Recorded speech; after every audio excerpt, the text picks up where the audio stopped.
Hi everybody, it's Gail from Gail's Bookish Things. I would like to show you today these old books I came across in my family room. They've been up on a shelf far out of reach, kind of as a decoration, and I decided today that I needed to take them down and do something with them. They've been up there forever and pretty much just collecting dust. So I took them down and asked my daughter if she wanted them, and she does. She is a book lover too, so they are going to go to her. But these are pretty fascinating. These are 3 books, a set at one time, I guess, Dickens works. So these are by Charles Dickens. These are the only 3 I have. I know he's done numerous others, but they're just beautiful. They're very detailed. So as you can see, it's like embossed here. Oops, can you see? And this has got 2 stories in it. But there's all this neat like imprinting. It says here Dickens, the People's Edition, and then it's illustrated, it says.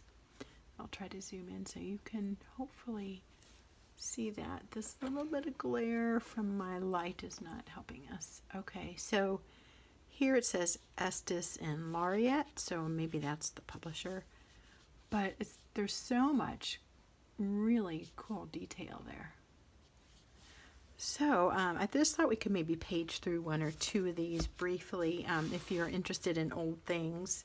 I kind of caught that interest. Maybe when I was younger I didn't like it so much, but as I've gotten older I've appreciated the history and the this value of things from another era. They're just fun. It's like a little bit of history in your hand. Also here, the gold, I don't know what you call that. Like stamping maybe? With the extra gold paint or something, or ink. And then this here, I just noticed that too. I'm not sure. Oh, that's the publisher. So Estes and Laureate. So you can see the L and the E and the and sign. My parents used to love going to book sales. I don't know if there was any other name for them, but you'd be under these huge canvas tents set up in a field somewhere or a parking lot at a mall or something like that, and they would just go and look at book after book after book, and they collected quite a bit of these old kinds of books. They really liked antique-y things. And, you know, my brother and I used to kind of make fun of that when we were little kids, and now I think it's all really neat too. And I can see why they were drawn to it. But I have, you know, limited space. We all do. And I've decided I want to get rid of some of these things and not just keep accumulating. And my daughter has a really neat whole big book room in her basement that her husband has set up. So she said she would like to have these, and she actually read them when she was in 8th grade, so she's pretty impressive that way. So these have these fun illustrations. Old, I guess they would be, I don't know if they're like the kind that were carved into wood, like wood block ones, or exactly how these are made. But they're quite detailed, and they're fun to look at, I think. So here we have Barnaby Rudge and the Mystery of Edwin Drood. And the neat, really cool thing to me is these were published in 1881. So, you know, well over 100 years ago. Yeah, Boston, Estes and Laureate, so that's the publisher. This one is in really good shape. It's amazing. This book is 100+ years, and it's in good shape like that. This one obviously got torn. I can glue that for her. It's a little more rough around the edges here. This one is, it's got Table of the Rains. That is cool. Oh my gosh, I might have to copy that. So it's beginning with King Alfred the Great, the Saxons, the Danes, and the restored Saxons, the Normans, the Plantagenets, I'm not sure that I'm pronouncing that right, the Tudors, the Stuarts, the Commonwealth, the Stuarts restored. There's a little bit of history right there. So this one is, oh, well, no wonder it's there. A Child's History of England and Miscellanies. So I love England. Maybe I should just read this and see what I can find out, but probably not. So look at that. That's interesting. This little kind of fluffy clear page. Maybe it protects the illustrations. There's a lovely picture of somebody about to be beheaded. Gee, Execution of Sir Walter Raleigh. Well, that's not very nice. That's kind of gross. Okay, here's another. Francis II and Mary Stuart. Don't you love the way the men used to dress? It cracks me up. Oh my goodness. Short skirts and tights and pointy shoes. So another Confession of Perkin Warbeck. Anyway, I won't go through all these. I just think it's pretty neat. For one, just that there's this little page in here, and that's about to come out. It's got these really neat, detailed black and white drawings. And really in pretty good shape. I mean, the outside of this is a little bit beat up, but that's not so bad. With a little glue, we can fix that. This one is a little bit torn up as well.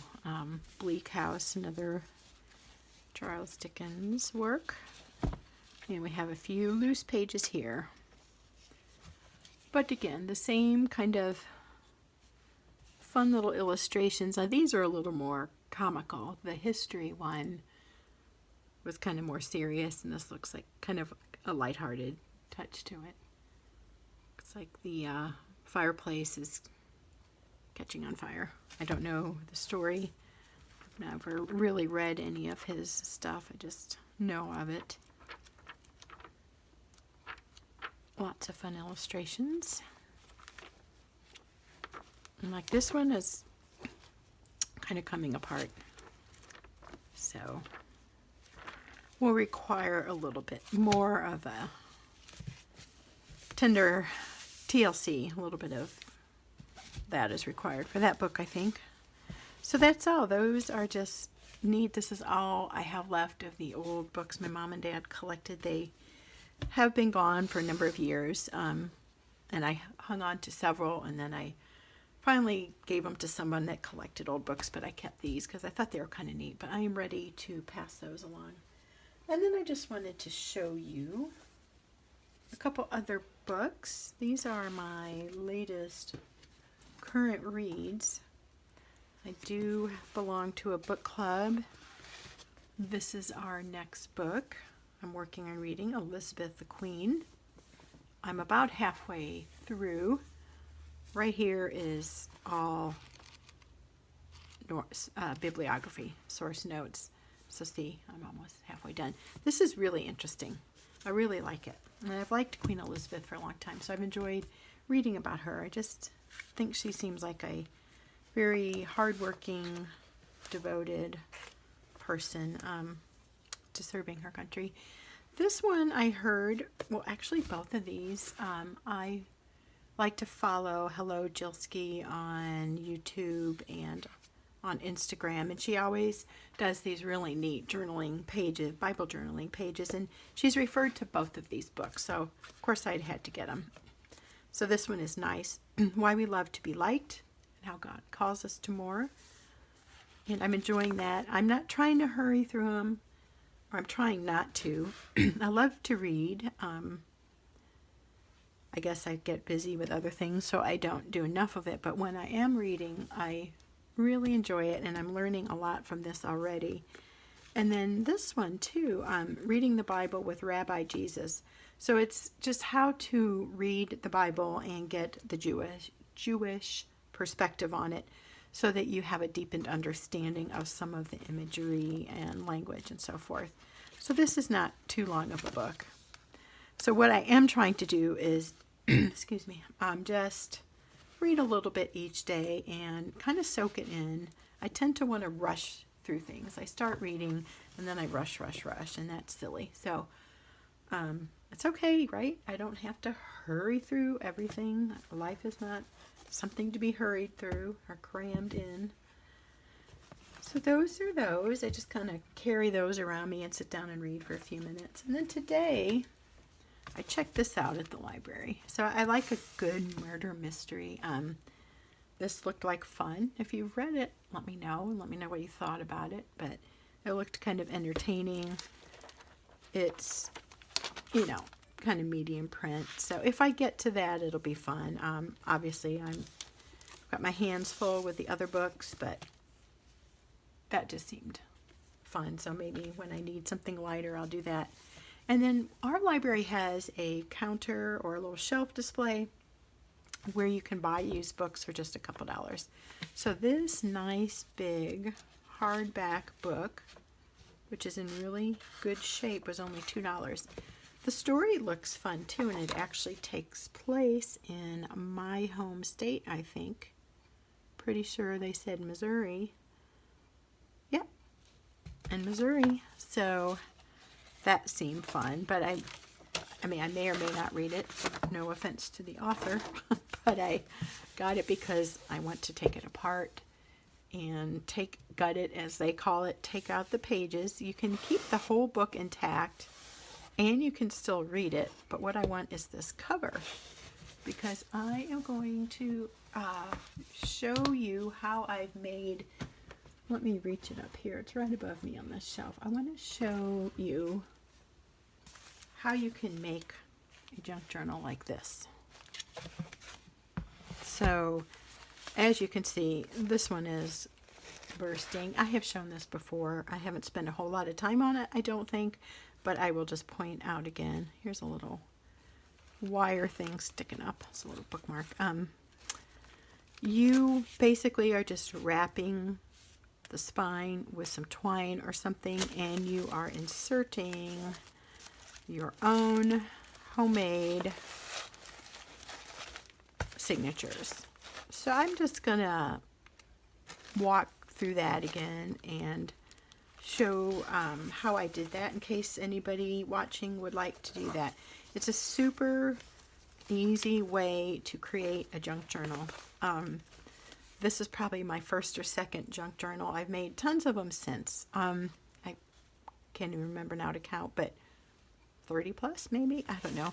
Anyway, I liked this because I was very intimidated by the sewn in journal idea that I can't figure out how to do that. It's really super easy. You can do it. But this is just like such a fast way to make a junk journal. And what I like about this, you don't have to sew. You're going to just wrap it and you're going to insert your pages. And so it's a good way of keeping things like papers that you want, and they become your signature. So I'm in here, I dyed papers and I added stuff to it, but you can also just put in things that are the actual thing that you want to keep. So in other words, it's not a scrapbook, it becomes, the pages are the keepsakes, I guess is what I'm trying to say. So I get drawings from my couple of grandkids every so often. I'm going to use that, but we will be working on that soon, but that's why I bought that book. So it's been a day all about books. It's also been a day of cleaning the house and making lasagna and getting ready for our family super supper tomorrow night. So I just wanted to get in here, squeeze in a few moments to say hey and show you what's going on in the book realm, besides just planners and Bible journaling, but just a little bit more with everyday type books. So that's all I have for you today. Hope you're having a great weekend, and we'll see you next time.